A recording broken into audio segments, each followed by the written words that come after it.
자, 이제 모평균의 추정으로 들어가 보도록 할게요. 학습지 왼편에 있는 미션 17을 한번 풀어볼 건데요. 선생님 여기에서 그 말이 조금 안 맞는 게 있어서 얘는 삭제하도록 할게요. 이 정규분포라는 말 삭제하고 한번 풀어볼게요. 아마 여러분 학습지에는 없을 수도 있어요.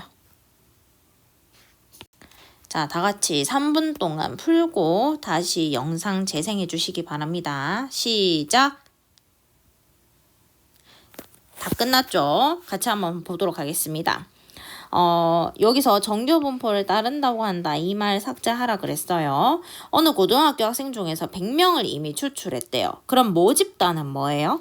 맞아. 이 학교의 전교생이 모집단이 되겠죠. 표본은요? 100명이 이미 추출했다고 했으니까 그 100명의 학생이 표본이 되겠네요. 표본의 크기는요?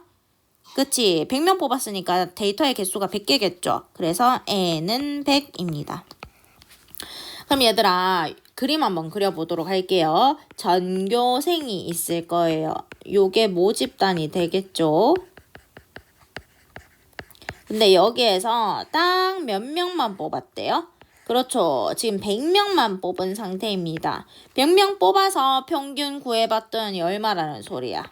그치? 한 번 뽑아서 평균 구했는데 30분이란 소리죠. 그리고 이 표본의 표준 편차가 얼마라는 소리예요? 5분이라는 소리입니다.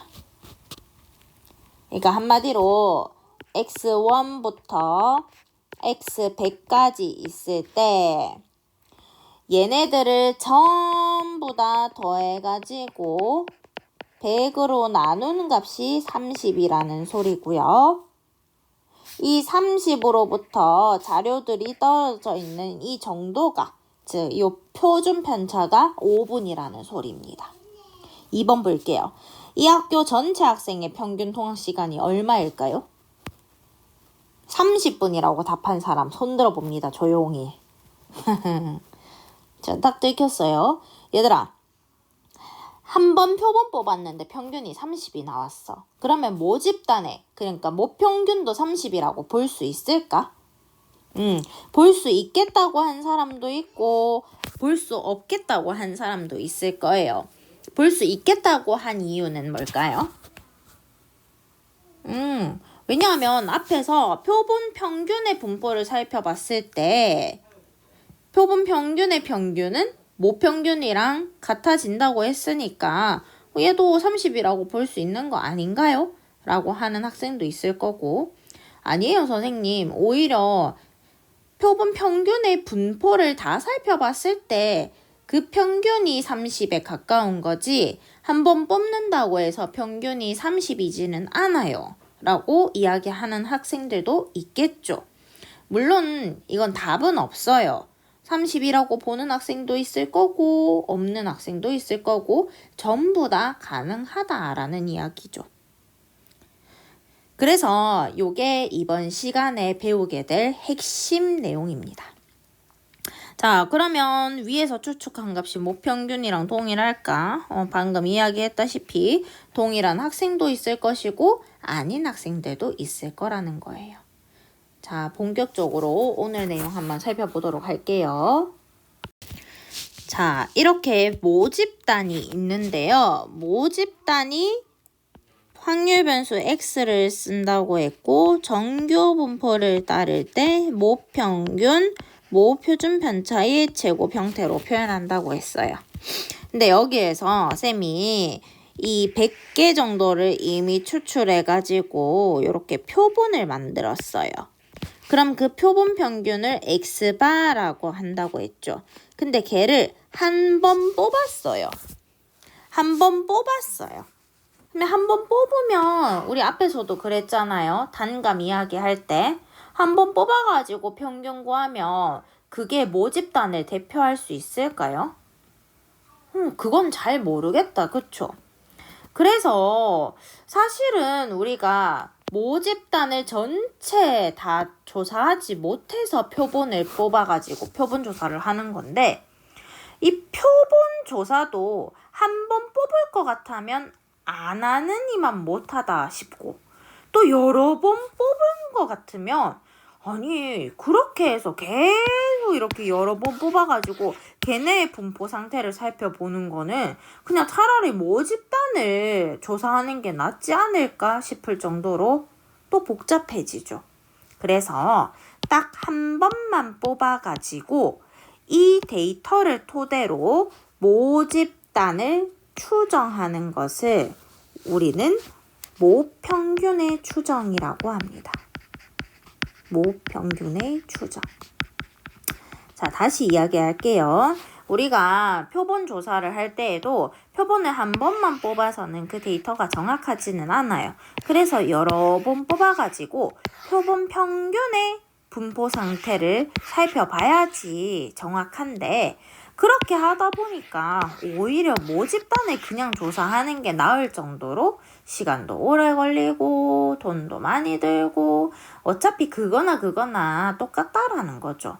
그래서 표본을 딱 한 번만 뽑아가지고 얘를 토대로 모집단의 평균을 추정하는 과정을 모평균의 추정이라고 이야기를 합니다. 이해되시겠죠? 그래서 사실 아까처럼 많은 표본을 뽑으면 참 좋겠지만 그게 현실적으로 불가능하니까 그 중에서 딱 하나의 표본만 가지고 한번 살펴보자는 거지. 이해되겠어? 자, 그래서 선생님이 여러분에게 가장 와닿을 만한 예시를 가지고 와봤어요. 우리 얼마 전에 3학년 희아들이 수능을 쳤습니다. 그죠? 수능을 치고 나면 가채점을 해보기 위해서 각 사이트에 올려요. 뭐냐면 이투스라는 사이트에서도 올리고요. 그 다음에 또 메가스터디에도 올리고요. 또 맞죠? EBS에도 올리고요. 뭐 대성에도 올리고요. 뭐 강남구청에도 올릴 수 있겠고요. 그리고 그 공부 잘하는 애들이 많이 재수하는 시대인재라는 그 학원에서도 아마 가채점을 수합을 할 거예요. 이해되시죠? 그래서 이투스에 가채점을 올린 학생들, 이 학생들을 표본 하나라고 볼게요. 그러면 요거를 X1바라고 보고요.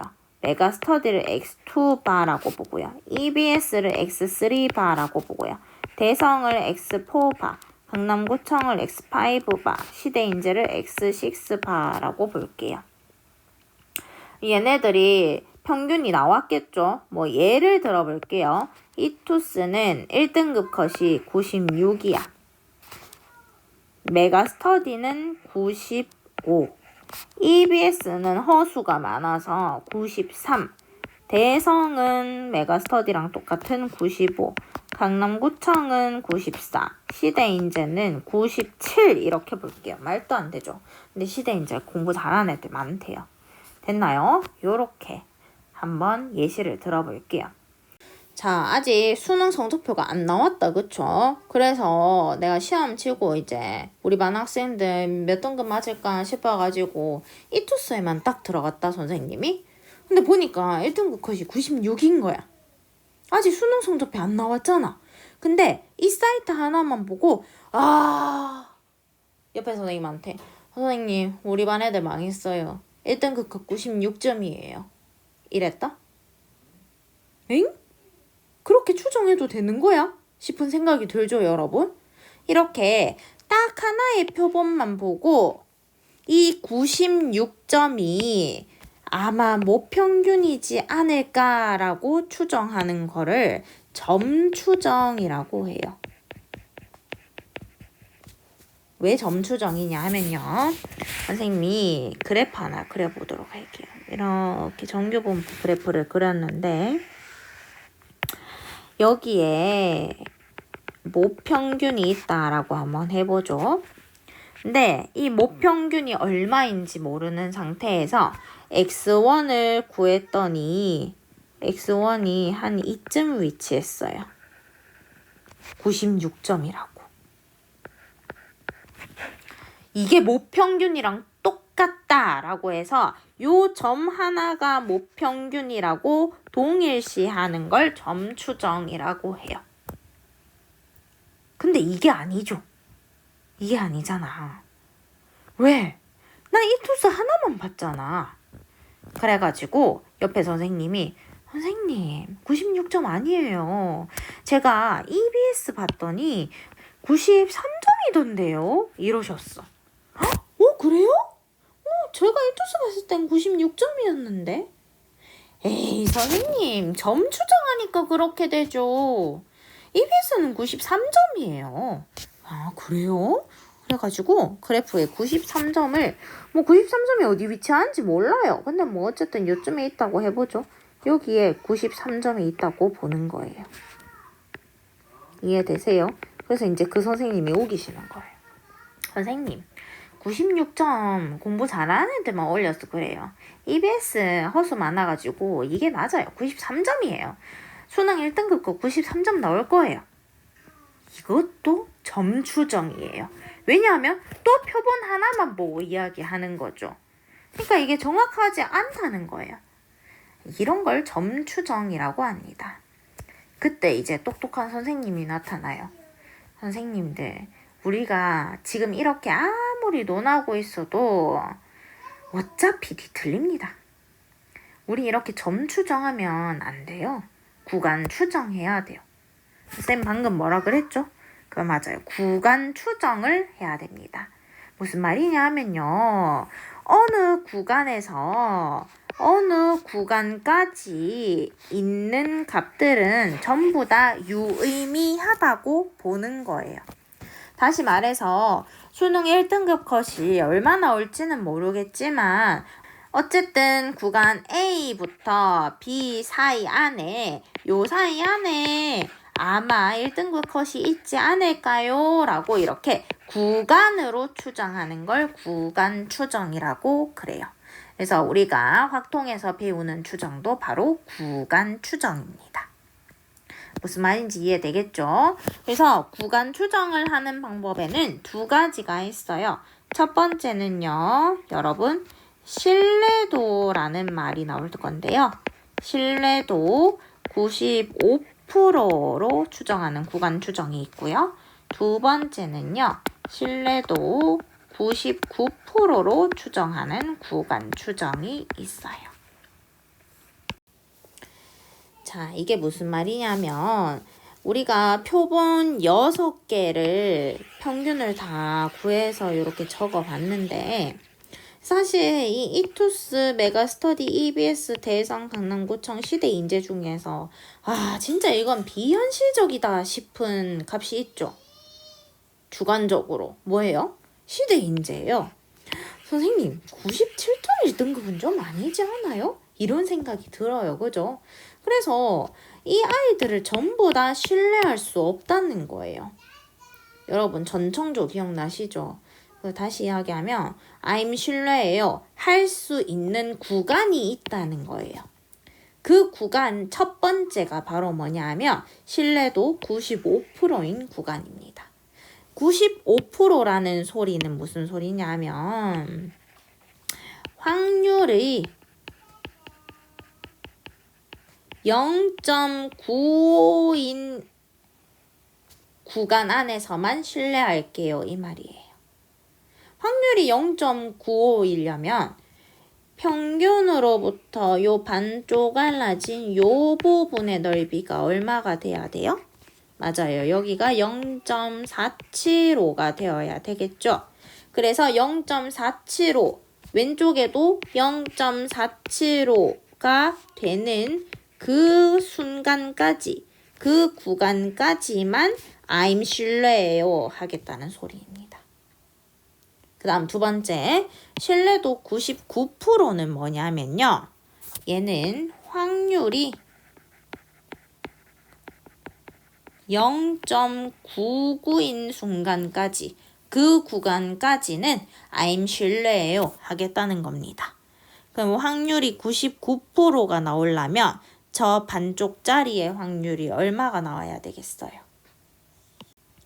맞아요. 저 반쪽짜리의 확률이 0.495가 나와야 됩니다. 여기도 0.495가 나와야 됩니다. 그때 A부터 B까지 요 구간 안에 드는 표본 평균들은 전부 다 신뢰하겠다는 이야기예요. 이해되시겠죠? 자, 실제로 표준정규 분포표를 보면서 한번 이야기해 보도록 할게요. 아까 첫 번째로 신뢰도 95%로 보는 구간 추정이 있다고 했고요. 두 번째로 신뢰도 99%로 보는 구간 추정이 있다고 했어요. 신뢰도 95%로 보려면 이 반쪽짜리의 넓이가 얼마 나와야 된다고 했죠? 맞아요. 0.475 나와야 된다고 했죠. 그래서 언제 0.475가 나오나 하고 살펴보니까 0.475라는 값이 저기 있더라고요. 선생님이 한번 표시해 보도록 할게요. 여기 있어요. 0.475. 여러분 찾았죠? 그래서 숫자를 따라가 보니까 쭈루루루룩 1.9, 쭈루루루루루 0.06. 아하, 1.96인 순간에 0.475라는 확률을 가지더라는 거예요. 그럼 그때 이 Z값이 1.96이라는 소리겠죠. 근데 오른쪽으로 1.96 있으면 왼쪽으로도 1.96만큼 갔을 때 우리가 요 전체 넓이가 95%가 된다는 소리인 겁니다. 다시 말해서 마이너스 1.96부터 플러스 1.96까지 요 거리 안에 드는 표본 평균들은 전부 다 신뢰하겠다는 거예요. 이해되시겠죠? 자, 그래서 정리하면요. 아하, 95%인 순간에 그때의 Z값이 얼마냐 했더니 1.96이었어요. 자, 마찬가지로 99%일 때 그때의 Z값이 얼마인지도 한번 살펴볼게요. 99%일 때는 0.495 나와야 된다고 했죠. 그래서 0.495라는 값을 찾아보니까 완전 이게 거의 근사치는 아니지만은 있더라고요.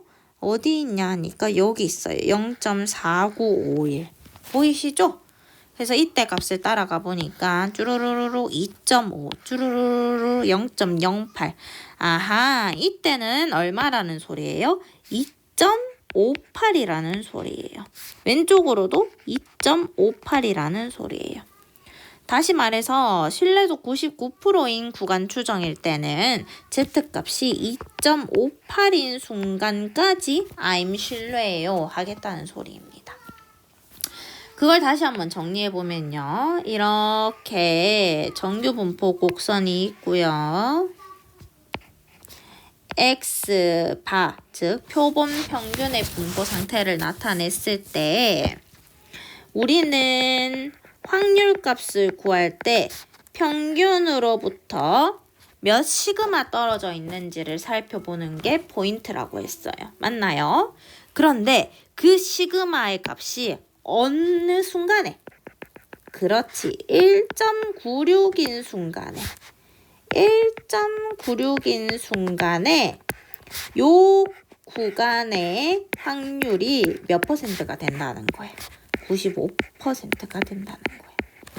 아, 그래서 아까 구한 이투스랑 대성마이맥, 메가스터디 값이 어디 있는지 모르겠지만 여기 떨어져 있다라고 했을 때 이 X1 평균, X2 평균, X3 평균들이 모두 다 마이너스 1.96 칸부터 플러스 1.96 칸 안에 있으니 얘네들은 전부 신뢰하겠다라고 볼 수 있다는 거예요. 이해되시겠죠? 마찬가지로 99%인 구간 추정도 똑같습니다. 이렇게 X바의 분포 상태를 봤을 때 이 표본 평균들이 어디 있는지는 모르겠는데 여기가 X3의 평균, 여기가 X4의 평균, 여기가 X5의 평균이라고 했어.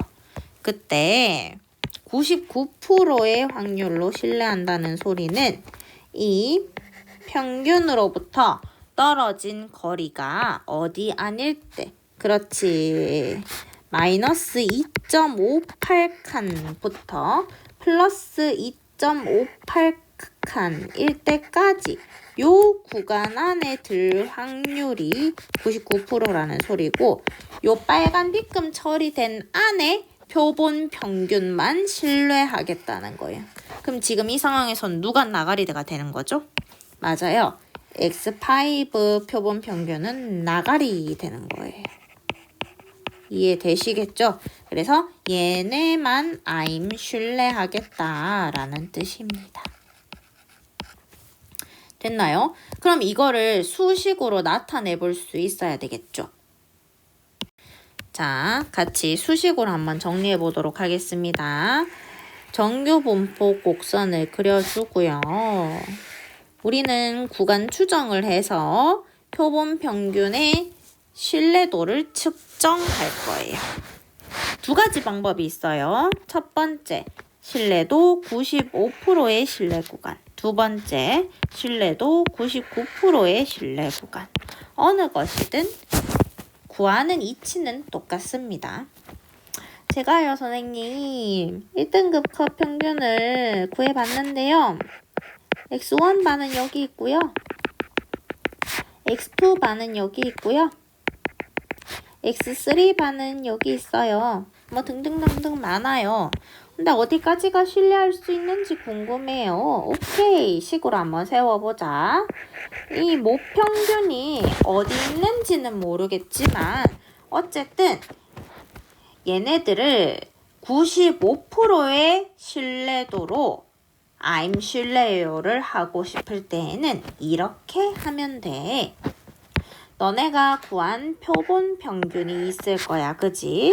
그 표본 평균과 모평균 사이의 거리가 거리면 차이의 절대값이다, 그치? 거리가 몇 칸 시그마 안에 있으면 된다고? 맞아. 1.96 시그마 안에 있으면 된다고. 그 안에 있으면 되니까 부등식으로 이렇게 표현할 수 있겠지. 그런데 여기서의 이 시그마는 모집단의 시그마가 아니라 표본 평균이 따르는 표본 평균의 표준 편차가 되어야 되겠지. 그래서 표본 평균의 표준 편차는 맞아요. 이 시그마를 루트 n으로 나눈 값이던데 이렇게 되는 거야. 얘들아, 이해되니? 자, 그래서 식을 다시 정리해 보니까요. X바와 모평균의 거리 차이가 1.96 곱하기 루트 n분의 시그마 아니어야 돼. 근데 얘는 어차피 절대값이니까 자리 바꾸어서 n-x바 해도 상관없는 거죠. 자, 그러면 이건 고1 때 배운 거예요. 얘를 풀어보니까요. n-x바는 마이너스 1.96 곱하기 루트 n분의 시그마보다 크거나 같고 플러스 1.96 곱하기 루트 n분의 시그마보다 작거나 같아요. 그리고 우리는 지금 모평균을 추정해야 되는 거잖아요. 실제로 모집단의 평균이 어디 있을지를 추정하는 거기 때문에 양변을 x바를 더해서 얘를 날려주게 되면요. 식이 이렇게 완성됩니다. 요게 바로 모평균의 추정이에요. 다시 말해서 표본 평균 하나를 가지고 모평균을 추정하겠다는 거예요. 우리가 모집단에서 표본을 여러 번 추출하기에는 그냥 모집단을 조사하는 게 나을 정도로 굉장히 시간과 돈이 많이 든다고 했어요. 그래서 표본 평균 하나만을 가지고 다시 모평균, 모집단의 평균을 추정하는 과정을 모평균의 추정이라고 하고요. 이 모평균의 추정 방법은 점 추정 방법과 구간 추정이 있는데 점 추정은 신뢰도, 확신도가 떨어지기 때문에 구간 추정을 한다고 했습니다.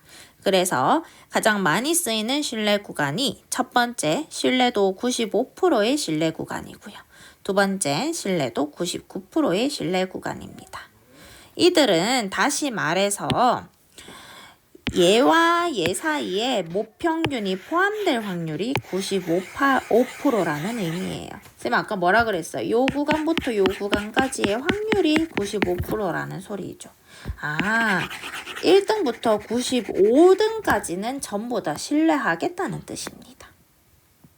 됐나요? 그 다음에 모평균 99%로 신뢰했을 때는요. 더 넓은 구간에서 얘네를 신뢰하겠다는 거니까 조금 더 여유 있게 보겠다는 거죠. 다시 말해서 1등부터 99등까지의 자료들을 전부 다 신뢰하겠다는 겁니다. 그러면 아무래도 95%의 신뢰도보다는 99%의 신뢰도가 확실성이 떨어지겠죠. 그렇습니다. 자, 그런데 여러분, 우리는 표본 평균을 가지고 모평균을 추정하는 건데요. 사실 얘를 알려면 여기 보이는 이 시그마를 알아야 돼요. 근데 이 시그마는 뭔가요? 맞아요. 이 시그마는 모집단의 표준 편차죠. 아니, 지금 모집단을 몰라서 모평균을 추정하는 방법을 배우고 있는 건데 모집단의 표준 편차는 알겠냐고요? 모르죠? 그래서 여기 밑에 보시면요. 실제로는 표준 편차를 모르는 경우가 대부분입니다. 그래서 이런 경우에는 우리가 사실 표본의 크기가 충분히 크다면 시그마 대신 표본 표준 편차를 사용해도 괜찮다고 알려져 있대요. 실제 통계 데이터에서는 모집단을 추정하기 위해서 모평균을 추정하는 건데 당연히 이 시그마를 모르지 않겠어? 그러니까 우리 표본 하나를 뽑아서 이 표본의 표준 편차를 이용해도 괜찮다라고 알려져 있다는 거예요. 단, 그 크기가 얼마 이상일 때 신뢰할 수 있대요. 그렇지. 약 30 이상은 될 때 신뢰할 수 있다는 거예요. 됐나요? 오케이. 그럼 이제 한번 추정해 보도록 할게요. 자, 예제 한번 봅시다. 전구를 대량 생산하는 공장이 있습니다. 100개의 전구를 이미 추출하여, 오타가 났네요. 이미 추출하여서 전구의 수명을 조사한 결과 평균이 500시간이고 표준 편차가 40시간이었을 때 다음 물음에 답하래요. 여러분, 제가 질문 하나 해볼까요? 전구를 대량 생산하는 공장이 있어요. 그러면 그 공장에서 생산하는 전체 제품이 모집단이 되겠죠. 근데 우리 지금 모집단 다 조사해볼 수 있어요? 안 되잖아. 그럼 전구는 어떻게 팔아? 그래서 딱 몇 개만 추출했대요. 그렇지. 100개만 추출했대요. 그럼 지금 표본의 크기가 100인 상태죠. 그래서 얘네들을 조사했더니 평균이 500이 나온 거죠. 그러면 저 평균은 뭐예요? 맞아요. 저 평균은 표본 평균이에요. 표본 평균이 500시간인 거예요. 그 다음에 표본 표준 편차가 얼마인 거예요? 맞아요. 40시간인 거예요. 이해되시죠? 기호로 한번 표현해 볼게요. 표본 평균이니까 X바가 500인 거고요. 표본 표준 편차는 우리가 사실 이 시그마라는 I는 모집단의 모표준 편차로 쓰이기 때문에 얘를 쓰지 않고 S라는 요 영어 소문자를 사용합니다. 왜냐하면 쌤이 앞에서 설명했죠. 시그마의 이 S랑 요 I랑 이게 어원이 같아서 표준 편차로 쓰인다고. 자, 어쨌든 각설하고 표준 편차 S가 40이라는 소리입니다. 당연하죠. 우리는 지금 모집단이 어떤 정규 분포를 따르는지 모르는 상태입니다. 그래서 표본 하나 뽑아가지고 얘네 가지고 추측하겠다는 거예요. 됐나요? 1번. 이 공장에서 생산되는 모든 전구의 평균 수명 M. 아하, 여기서의 M은 모평균 얘에 해당하겠죠. 모평균에 대한 신뢰도 95%의 신뢰 구간을 구하여라. 구간 추정을 하겠다는 소리죠. 자, 그림 그려볼게요. 나는 X바의 분포를 볼 건데 구간 추정을 할 거예요. 신뢰도 95%의 구간 추정을 할 거예요. 근데 쌤이 뭐라 그랬죠? 이 표본 평균이 모평균으로부터 떨어진 거리가 어디까지 신뢰하겠다는 거예요? 그렇죠.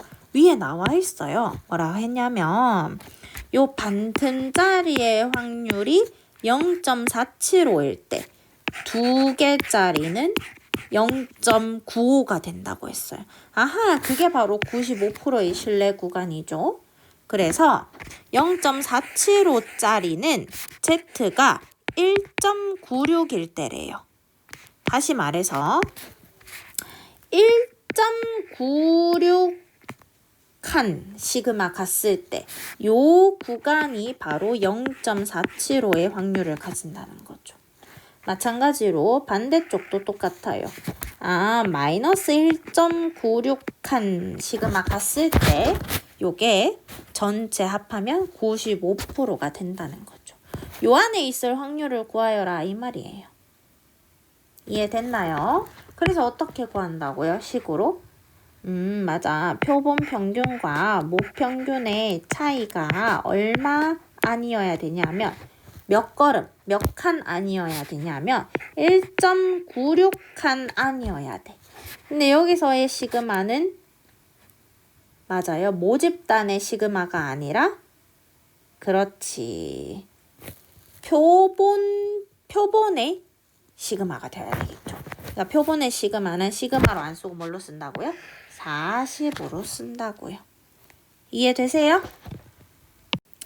자, 그래서 원래는 시그마를 요 루트 n으로 나눈 값을 써야 되는데 우린 지금 여기서 이 시그마 모른다 그랬어요. 그래서 시그마 대신에 무엇을 쓴다고? s를 쓴다고. 그럼 얘는 결국에 1.96 곱하기 루트 n이니까 n이 100이어서 10분의 이렇게 되겠죠? 10분의 40 되는 거예요. 아하. 표준 편차가 4구나 이렇게 되는 거예요. 이해되겠지? 자, 그럼 요 부등식을 풀어주면요. 결국에 요 m이라는 값이 누구로부터? x바로부터 마이너스 1.96 곱하기 4부터 x바로부터 플러스 1.96 곱하기 4 이내까지 신뢰하겠다라는 소리입니다. 자, 마찬가지로 신뢰도 99%일 때는요. 어떻게 해주면 된다고? 그렇지. 2.58 시그마 안에 있으면 된다고요. 그래서 같은 방법으로 구하시면 됩니다. 자, 그 다음 예제 한번 볼게요. 어느 회사 직원들의 하루 여가 활동 시간은 모평균이 M, 모표준 편차가 10인 정규 분포를 따른다고 해요. 어머나 세상에, 모평균은 모르는데 모표준 편차는 알아요? 선생님 이상한데요? 맞아요. 이상한데 사실 실질적으로 생각해보면 이상한데 우리는 이제 문제를 푸는 능력을 보는 걸 평가하는 거죠. 그래서 이렇게 다 알려줍니다. 모평균이 M이고 모표준 편차가 10이니까 이렇게 작성할 수 있겠죠. 이 회사 직원 중에서 N명을 이미 추출했대요. 표본의 크기가 N이란 소리죠. 신뢰도 95%로 추정한 모평균에 대한 신뢰 구간이 나왔어요. 이 신뢰 구간을 해석할 수 있어야 되는데 무슨 소리야? 그렇지. 우리가 앞서서 구한 거는 이 실내 구간이고요. 이번에는 이 실내 구간을 주어주고 n의 값을 찾아라는 게 문제입니다. 이해되세요? 자, 그래프 그려볼게요. 여러분 이제 처음에 이해할 때는 그래프로 이해하는 게 좋습니다. 구간 추정을 할 거예요. 구간 추정을 할 거예요. m은 얼마인지 몰라요. m은 얼마인지 모르지만 실내도 95%로 추정을 했더니 그 구간이 여기가 38.08이고요. 여기가 45.92였대요. 그리고 문제에 항상 이게 주어집니다. Z가 0부터 1.96까지 0.475로 계산했는데요. 얘들아, 요만큼이 0.475라면 두 개 합하면 95%라고 그랬어요. 맞죠? 그래서 실내도 95%로 추정하기 위해서는 Z, 그러니까 몇 칸인지, 몇 칸이니? 라고 묻는 게 몇 칸 이내여야 된다고요? 1.96칸 이내여야 된다고요. 이해되세요? 자, 다시 말하면 이 모평균으로부터 떨어진 거리가 1.96칸 이내여야 돼. 이 말입니다. 됐나요? 오케이. 그러면 이 45.92라는 값은요. 사실 이런 값이겠네요. 이런 값이겠네요. 얘는요. 모평균으로부터 1.96칸 떨어진 값이에요. 맞죠? 1.96칸 떨어진 값인데 여기 이제 시그마를 넣어줘야 되잖아요. 근데 누구의 시그마를 넣어줘야 돼요? 맞아요. 표본 평균의 시그마를 넣어줘야 돼요. 표본 평균의 시그마는 뭐라 그랬어요? 그렇지. 시그마를 루트 n으로 나눈 값입니다. 근데 지금은 루트 n을 모르죠. 시그마는 알죠. 오케이. 다시 한번 정리해보자. 모평균 m으로부터 1.96칸 안에 있는 값. 루트 n분의 시그마 대신 10. 요 값이 45.92예요. 됐죠? 또 38.02는 어때요? 목평균으로부터 이번엔 왼쪽으로 갑니다. 1.96칸 이내에 떨어진 값이에요. 루트 n분의 10. 요 값이 38.08이라는 거죠. 오케이. 이 두 식을 어떻게 해주면 될까요? 맞아요. 해주면 되겠죠. 옵니다. 그러면 어떻게 되느냐? m은 사라지고요. 1.96은 공통인수가 되고요. 맞나요? 근데 값이 다 똑같죠? 루트 n분의 10 요게 두 개예요. 는 45.92에서 38.08을 빼면요. 7.84예요. 얘를 1.96으로 나누면 4가 되겠죠. 오케이. 그 다음 양변을 또 2로 나누면 얘는 2가 되겠죠. 오케이. 그럼 다시 루트 n분의 10이 2입니다. 그러면 루트 n은 5가 나와야 돼요. 따라서 n은 얼마? 25. 요렇게 값을 구할 수 있습니다. 얘들아, 구간 추정 이해되시죠? 요렇게 항상 문제를 풀 때 몇 퍼센트 안에 들지, 그때의 Z값은 얼마인지, 그러니까 몇 칸 안에 있어야 되는지는 문제에서 주어집니다. 얘를 보고 푸시면 돼요. 외울 필요 없습니다. 아시겠죠? 자, 하나만 더 풀어볼게요. 어느 체육관 회원들의 체중은 평균이 m, 표준 편차가 10kg인 정규 분포를 따른대요. 얘도 봐봐. 모집단 정보 몰라야 되는데 모평균 모른대. 근데 표준 편차는 안 돼. 이상하지? 이상하지만 우리는 문제만 풀면 됩니다. 이 체육관 회원 중에서 100명을 이미 추출했대요. 표본의 크기가 얼마예요? 100이죠. 했더니 평균이 90kg이었대요. 여기서의 평균은 뭐예요? 여기서의 평균은? 그렇지. 여기서의 평균은 표본 평균이죠. 표본 평균. 이 표본 평균이 90이라는 소리입니다. 기호로 적어볼까요? 표본 평균이 90입니다. 이 소리예요. 아시겠죠? 오케이.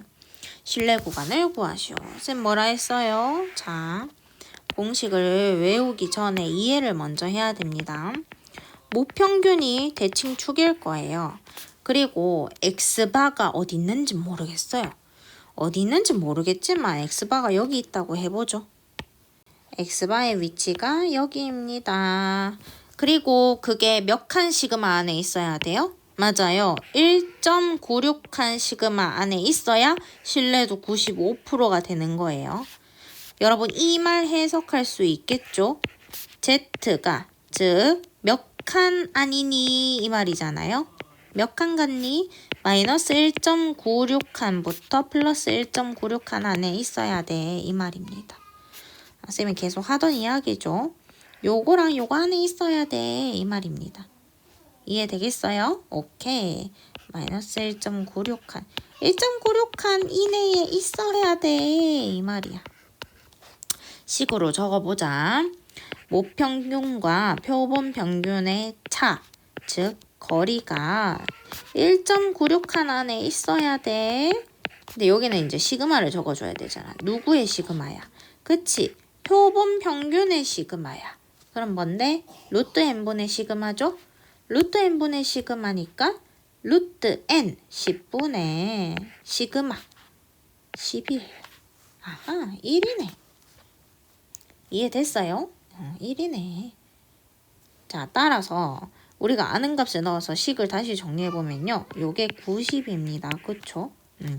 그러면 n-90은 마이너스 1.96과 플러스 1.96 사이에 있어야 돼요. 따라서 m은 90 마이너스 1.96과 90 플러스 1.96 사이에 있어야 된다. 이 말입니다. 요게 신뢰도 95%의 신뢰 구간이에요. 쉽죠? 개념을 이해하고 문제를 풀면 안 어려워요. 근데 얘를 공식으로 해서 외우고자 하면 힘드니까 꼭 요 개념을 잘 숙지해서 여러분 공식이 저절로 외워지도록 연습을 해보세요. 자, 오랜 시간 동안 수업 듣느라 고생했습니다. 혹시 어렵거나 잘 모르겠는 부분이 있으면 쌤한테 들고 왔을 때 잘 도와주도록 할게요. 고생 많았습니다.